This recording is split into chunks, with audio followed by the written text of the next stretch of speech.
Alright guys, welcome back to another video. In today's video, I'm going to talk about one of my favorite movies, if not my favorite movie of all time, which is 100 Meters.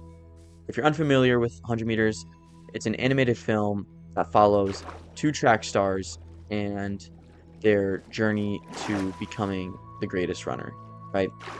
On the surface, that's what it's about. It's about two runners in their running careers and trying to be the best that they can.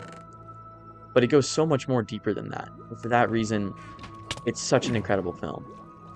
So let's just talk about it because there's gonna be some spoilers in it. It's gonna be unavoidable. But for as long as I can, I'm not gonna talk about spoilers.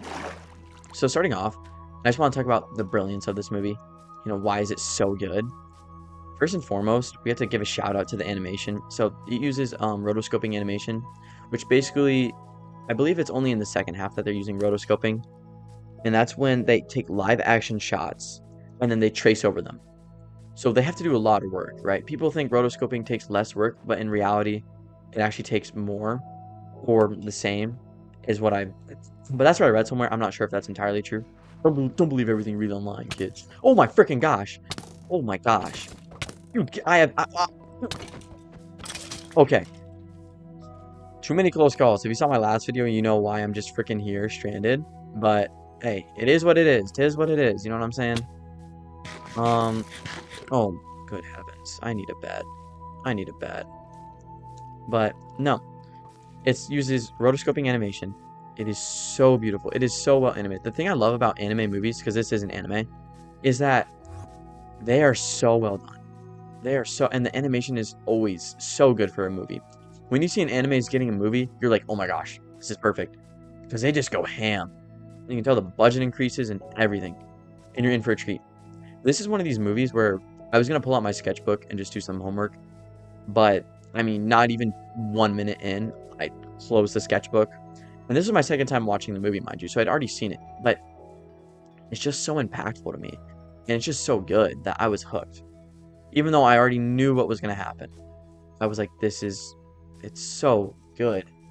And one thing I want to talk about is the message of the movie. And that is, for what purpose do you do what you do?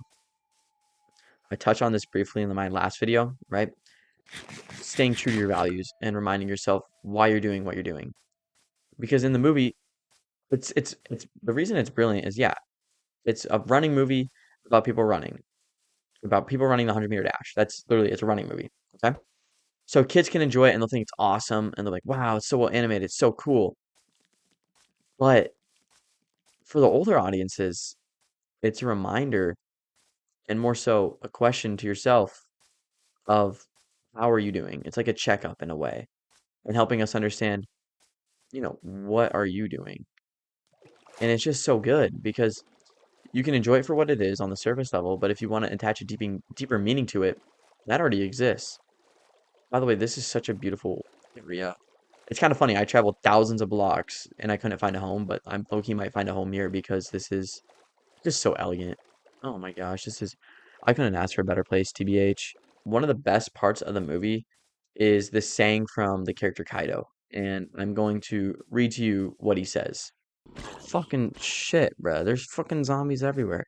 I'm gonna have to reread that, bruh, because I was reading off the quote, and you know me, we record on the spot, Johnny on the spot over here. But nah, I just got attacked by 2 zombies. That was nuts. Okay. Until you know your own reality, you cannot escape from it. Running away with your eyes open and standing still with them closed differ. Looking straight into reality is terrifying. You must accept the things you hate. But if you want to change reality or negate it, you must face it first. As soon as you close your eyes, you'll stop moving for good.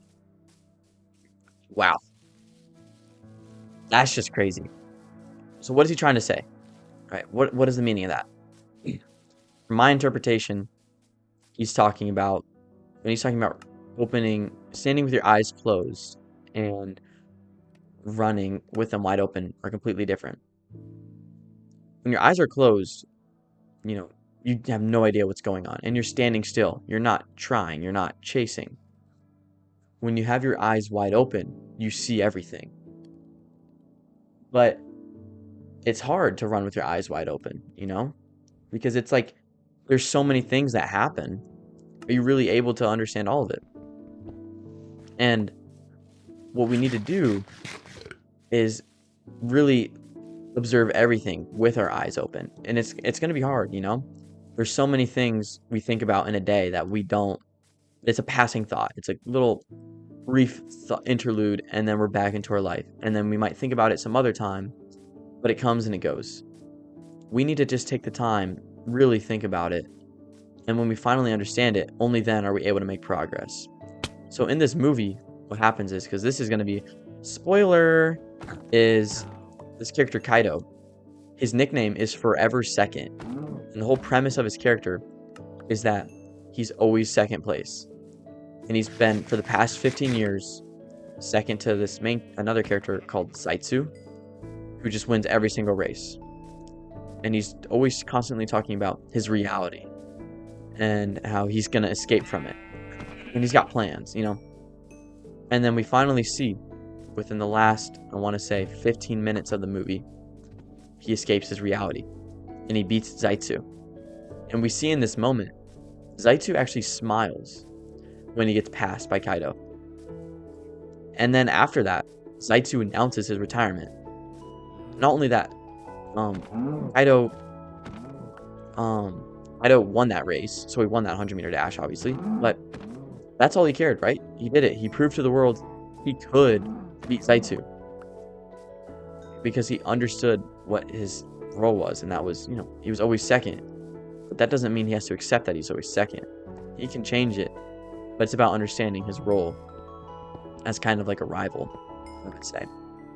So things like that just make this movie so good. But additionally, let's just talk about another thing that happens in this movie, which is we see this character, our main character, Togashi, go through so many ups and downs, right?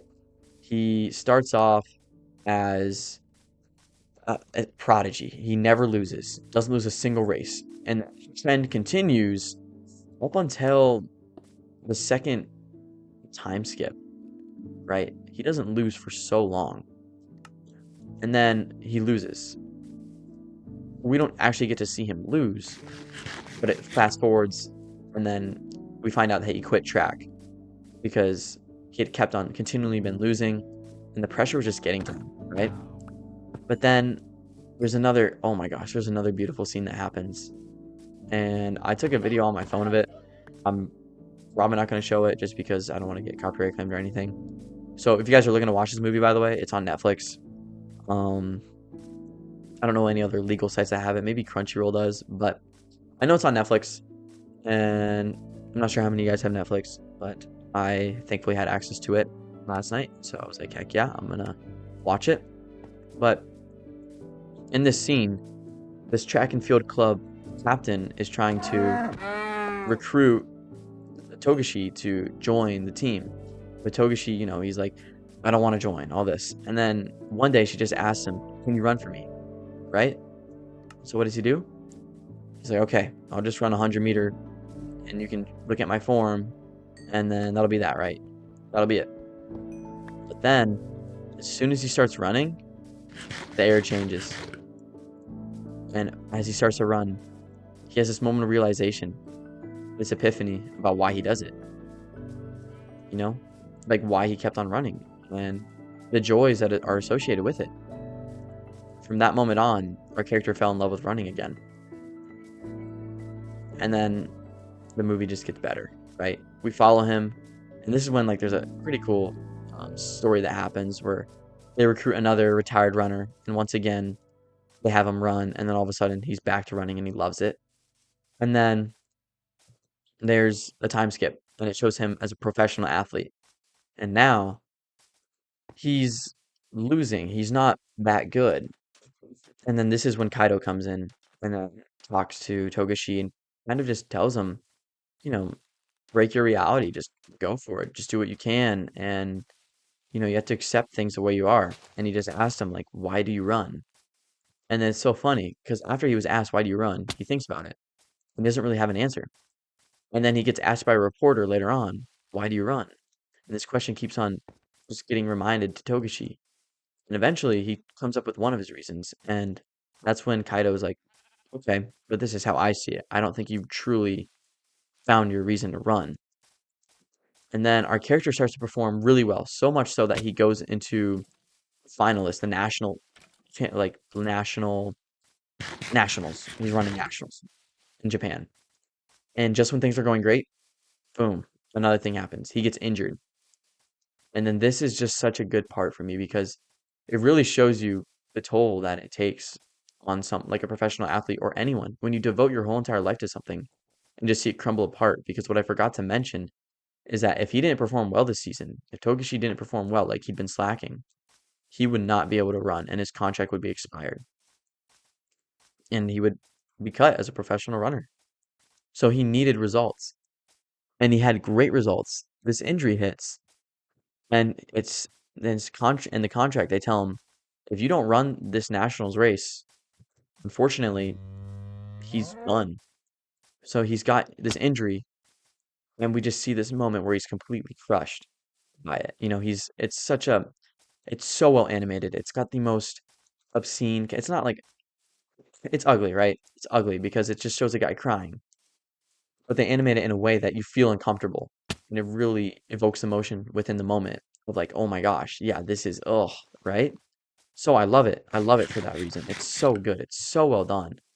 And then we see him finally kind of just do it, you know, try and break his reality, and he runs through it. And I'm not going to tell you how the movie ends, stuff like that, right? But I mean, it's so good. It's so good, and I can't stress that enough. So much so, I literally have a poster in my room of it.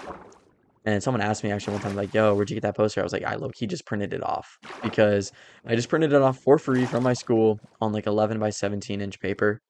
Right? It's not in a frame. I couldn't. Okay, I can find frames, but I can't find like any lightweight ones. I think that's low key. If y'all are looking to design something, design 11 by 17 frame that could just come even with like a cardboard backing or something like that.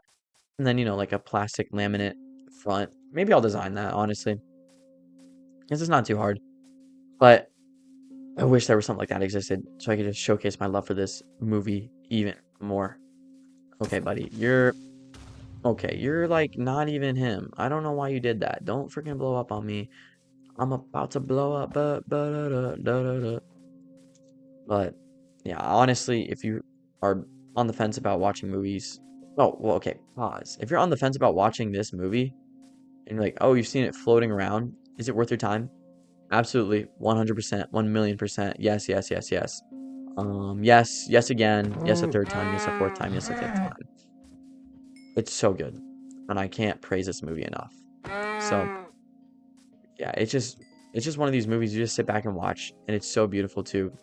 I remember the first time I watched it, I did cry. It's just not well done, right? If a movie makes me cry, you know it's good. You know it's good. Then again, I also am a little bit of an emotional person, so I do cry at movies and shows. Most recently, my best. Okay, is that like a way to describe it? Like my best cry. The biggest tearjerker was My Hero Academia season 8, like finishing My Hero. Oh my gosh, that is my opinion. This is yeah, crazy. Yeah. I kind of said it earlier, but top 5 animes, maybe top 1. Might be my favorite anime of all time.